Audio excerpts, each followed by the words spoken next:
मुझे महसूस होता है वो बिल्कुल मेरे जैसा है, कि जैसे अक्स पानी में या साया रूबरू मेरे, वही लहजा, वही बातें, वही आंखों से हंस देना, कभी जो रूठ ना तो बेरुखी की हद ही कर देना, कभी आंखों के रिश्ते से कहीं दिल में उतर जाना, कभी बेचैन रखना खुद को, मुझको भी सजा देना,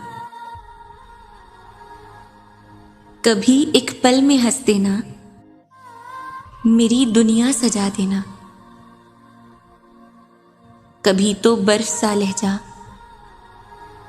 निगाह भी सर्द कर लेना, कभी तितली के सारे रंग